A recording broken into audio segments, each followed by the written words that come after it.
you're calling somebody on the phone, and the first sale is to get into communication with the person. So you've got somebody there, and they sound very angry or upset or irritated, or they're rushing you. Like, what's the point? What are you calling about? Who's this? How can I help you? These are all things that people say that are very aggressive, that indicate to me that they're getting a lot of calls. That's the real explanation for why I would be treated that way when this is the first time I've ever called a person and they actually requested information. So one of the things I'm going to do is I'm just going to say, hey man, hold on a sec. Let me stop what I'm doing here. Just step back. Are you getting a lot of phone calls? Oh yeah. And they'll tell you, I'm getting hit left and right. But what are you calling about? I'm like, this is why I'm calling. I'll tell them why. Whatever I'm telling them about what lead source they opted into. Was it Facebook? Was it direct mail? What was the thing, that they opted into? And I'm referring to that. And I'm saying, hey man, are you getting, or ma'am, are you getting a ton of calls? I'm getting hammered. I'm like, my goodness. Well, let me see. I can help you with that. I know several ways that I could help you not get so many phone calls. Let me do everything on my end to ensure that it doesn't happen from my office. And then at that point, they could be grateful. They could say, oh, thank you, or oh, if you could do that, that'd be awesome. And then at that point, what they're trying to do right now is they're still trying to exit the conversation. So even though they're grateful for what you're doing, you still haven't handled why you're calling. So look, I can help you get less calls, but let me talk to you for a second, okay? I've got a card here in front of me with your handwriting on it.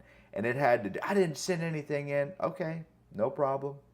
I don't even know what I had for breakfast yesterday, so I'm sure you get a lot of mail, right? Oh my gosh, I get so much mail. I got 50 things stacked on my coffee table right now.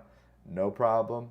No worries. Anyway, I'm calling about the Medicare Savings Program, where you said you were interested in the $174.90 back into your Social Security every single month. Does that ring a bell? Yeah, well, I don't want to change my plan. Great. I'm not asking you to make any changes. It's just my job to get you the information.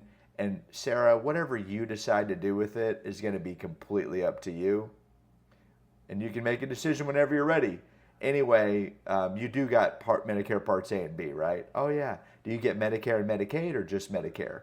Oh, just Medicare. Okay. So now I'm continuing down the line. So imagine you're traveling down a path and it's a straight line. And you've got people that are trying to, you're dodging punches. They're throwing punches at you and you're like, oh, I got hit, but I can take it and I'm going to keep going forward.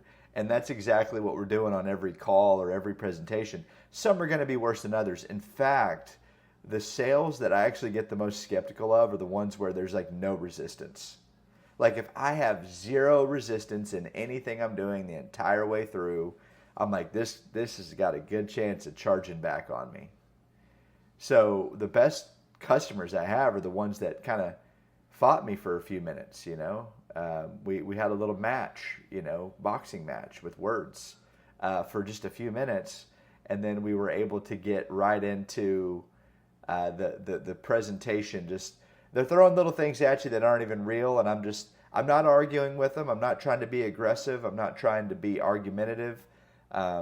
Look, if they said they didn't mail something into me, they didn't mail anything into me. Okay? I do have a card in front of me, so I know that they did. It's got their handwriting on it. It's got their phone number that they wrote in handwriting on it. So we don't need to argue about it.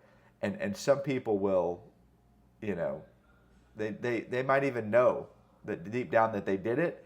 But one sec, they might even know deep down that they did it. But to tell them that they did do it or try to even prove to them that they did do it when they didn't do it, you could even say, well, John, get him to say a few yeses. Like, John, you are at 103 South Cherry Street, right? Yes, good. You are in Tampa, yeah? Yes, I am. Your zip code is 81347. Yes? And he's like, yeah, it is. Great. Well, no problem, man. Here's why I'm calling, okay? And then you just go right back into your script, okay? Just you've confirmed that you're talking to the right guy. You are John Satterley, correct? I am. Okay, fantastic. And you are at 103 South Cherry Street, right? Yes. But what are you calling about? Well, I'm calling you because of the Medicare Savings Program. I'm a licensed